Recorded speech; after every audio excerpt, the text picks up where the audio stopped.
Ya, bertemu kembali di TI 2231, Perencanaan Mulai Produksi. Kita lanjutkan untuk materi agregat planning bagian yang ke-6.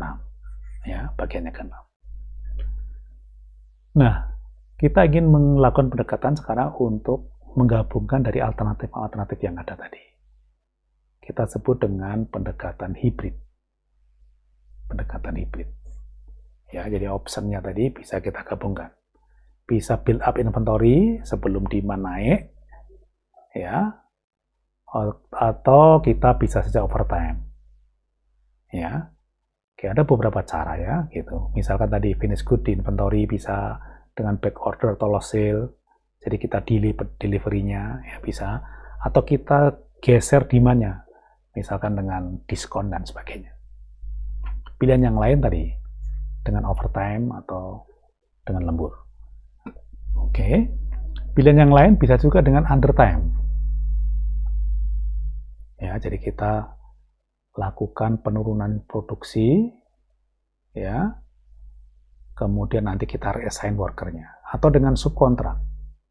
Ini bisa pilihan untuk jangka menengah, subkontrak artinya kita sebagian kita kerjakan di perusahaan orang lain, atau dengan tadi menambah dan mengurangi tenaga kerja. Biasanya ini terpaksa untuk pilihan jangka panjang ya, tidak bisa berubah dengan cepat.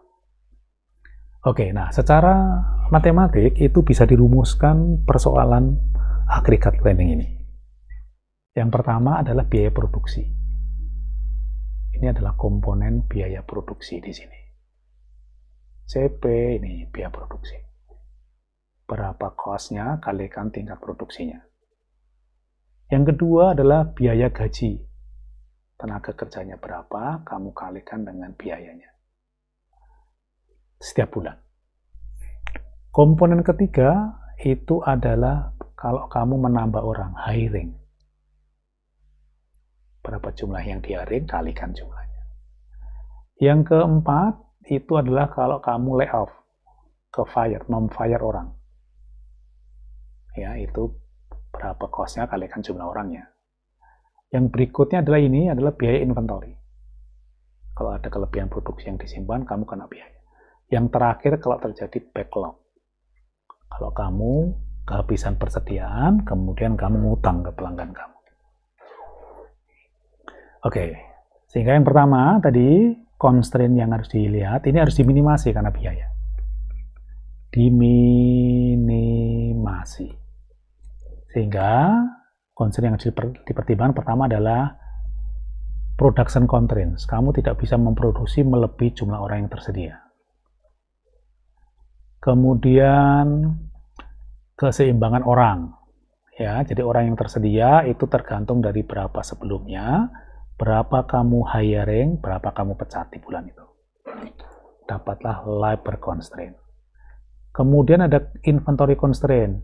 Jadi inventory dikurangi dengan backlog dulu, itu akan sama dengan inventory awal dikurangi backlog di bulan sebelumnya, berapa produksinya dikurangi demand di produksi itu namanya inventory constraint. Kemudian jumlah produksi, jumlah orang yang dipecat, yang di hiring, yang dipecat, dan inventory tidak boleh negatif. Nah, ini disebut dengan pendekatan yang disebut dengan linear programming. Nah, linear programming. Bagaimana menerapkan model ini untuk kasus kita tadi?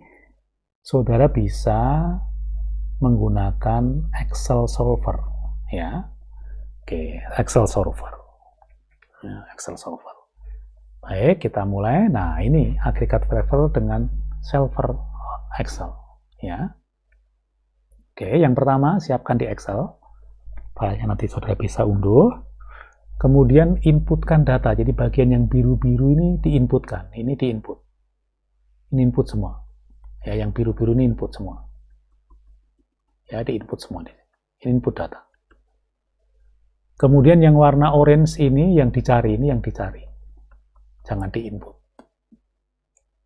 Bagian yang lain diberikan formula. Ya, yang pertama adalah formula untuk yang sel H9. Mana H9? H9 itu ini. Jadi yang merah ini di sini itu rumusnya yang merah. kemudian copy ke bawahnya, copy ke sini, ini merah semua. Kemudian I9 yang ini, yang warna kuning, ya, nanti di copy juga ke bagian bawahnya. Rumusnya begitu, nanti Anda perhatikan rumus apa itu, rumus keseimbangan inventory, tadi yang pertama keseimbangan tenaga kerja, kemudian C20, berarti yang ini, yang warna sekarang hijau, ya yang ini ya, hijau ini ya, ini yang ini adalah berapa yang diproduksi, ya, unit yang diproduksi kalau ada hari kerja sepanjang itu, rumusnya dihitung, ya nanti di copy ke bawahnya, nah copy ke bawah. Berikutnya nanti lakukan untuk yang period balance D20, yang ini, sorry, yang itu yang warna ya. Saya hapus dulu supaya nggak bingung. Ya, jadi untuk yang D20, yang ini, kemudian nanti Anda copy yang ini, yang D20, sorry, D20 yang warna ini, nanti copy ke sini. Selanjutnya nanti B17 itu adalah yang ini. B17 ya, B17 adalah yang ini, B17 yang ini. 17 nanti Anda copy ke sana. Yang terakhir adalah fungsi tujuan yang ngitung cost-nya, itu ada di bagian bawah sini. Ini ngitung yang ini. Nah, oke, jadi siapkan dulu nih datanya di Excel. Ikutin petunjuk ini, kemudian nanti lakukan dengan solver. Jadi aktifkan data, ini ada di sini ada data, nanti pilih solver, nanti muncul menu seperti ini. Akan muncul menu solver seperti contoh di sini. Nah, akan muncul seperti ini, solver yang seperti ini. Menu ini akan muncul, nah muncullah menu yang ini. Oke, kemudian isikan. Langkah pertama adalah isikan yang namanya objektif yang ini, B29, ini sana, B29 isi di sini. Set ke minimum, set minimum di sini. Ya. Kemudian masukkan changing variable ini tadi di sini, B12. Ini ke sini. Constraint ini masukkan ke bagian sini. Setelah selesai tekan solve. Nih bagian solve di sini ada solve. Tekan. Ya, sehingga nanti kalau di running kita dapatkan. Ini adalah output dari Excel solvernya tadi. Ya, ini Excel solvernya tadi. Kalau di run, ketemulah input hasil yang seperti ini. Ini output dari solvernya. Oke. Terlihat ada angka yang 8,6 gitu ya di sini. 11,6. Oke, bis ini hasil dari perhitungan di Excel, tentu saja bisa dicek dibulatin.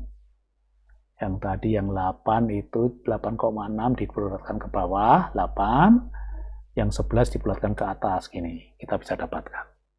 Ya, untuk memvalidasi.